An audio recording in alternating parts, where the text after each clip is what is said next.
warfare between the early Muslim community and the pagan Arabs who spared no effort to undermine the religion, committed so many atrocities against them, including murder. And people forget about that historical context and how to deal with people in that state of war and say that's the general relationship that should permeate relationship between Muslims and non-Muslims alike. Let me go through this cut and paste. I put it in a form of myth, common statements that are erroneous. I have classified already the type of errors. I leave it up to your own judgment to find what kind of errors are there. Some would be very obvious. First, how many times you must have seen or read that Muslims are so offensive to those who don't follow their faith, they're calling them infidels. Or people even referring to the text of the Quran in Arabic and translate the word kuffar, and I'll come to that term, into infidels. To me, that's a straight error in the first place of translation. The word infidel, if you check the dictionary, is quite negative and offensive. And I wonder whether those people who are using that term are instigating hatred against Islam because they say Islam considers you as an infidel.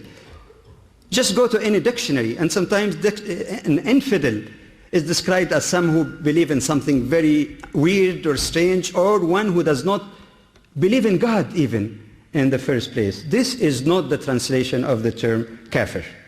Jazakallah.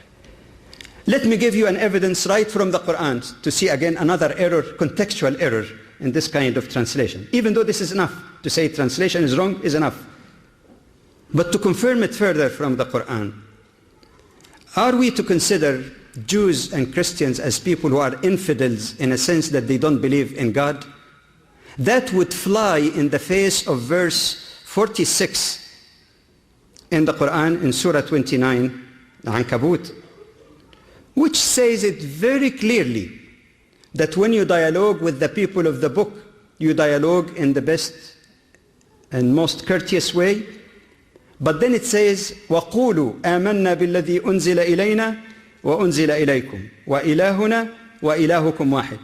And say to them, mean to Jews and Christians, we believe in what has been revealed to you, means in its original form, and what has been revealed to us.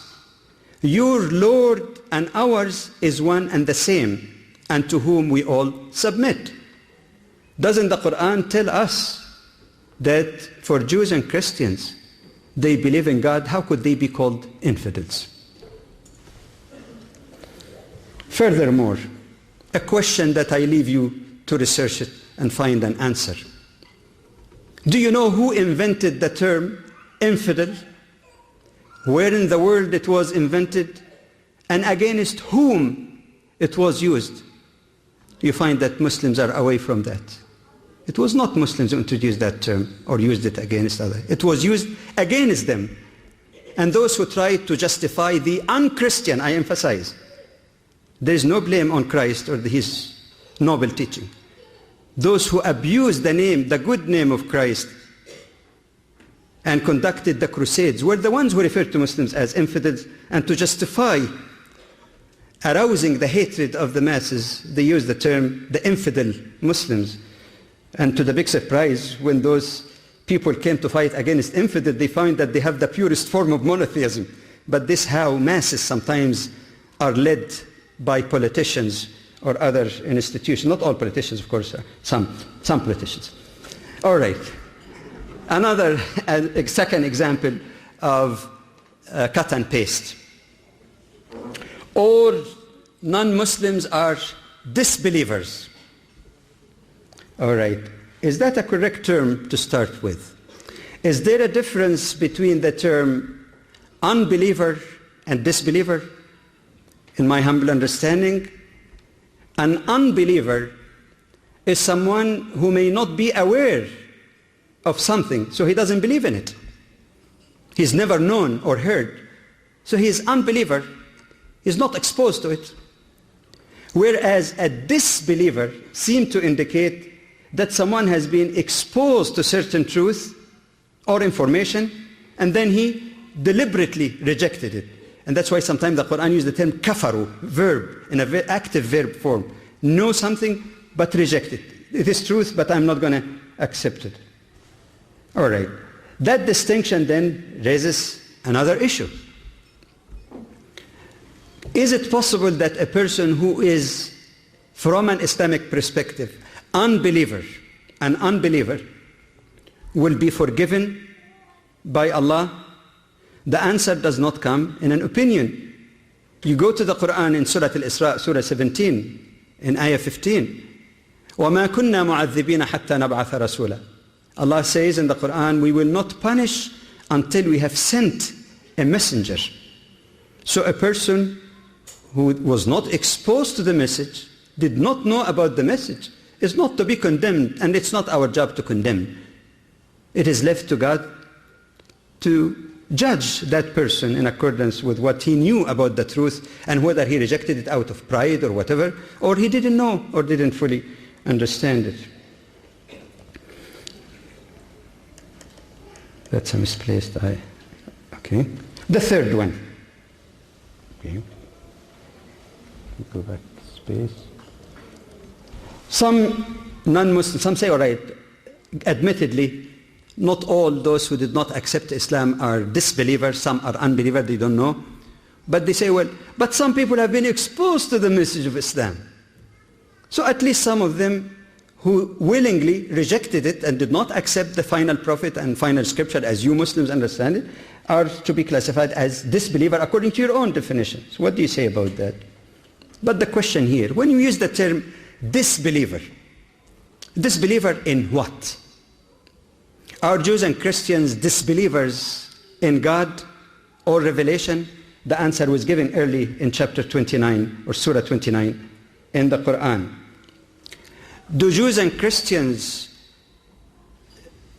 reject the basic generic teaching of God that was revealed to all of the prophets? The answer is no. In fact, the Quran says that all prophets were Muslims.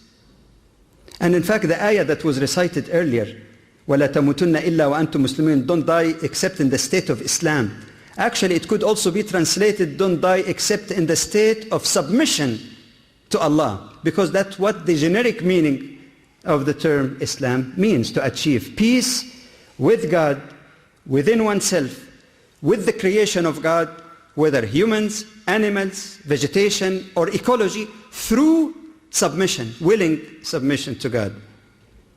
We cannot interpret the word Islam always to mean only the community that follows Prophet Muhammad ﷺ. This is the last form of Islam.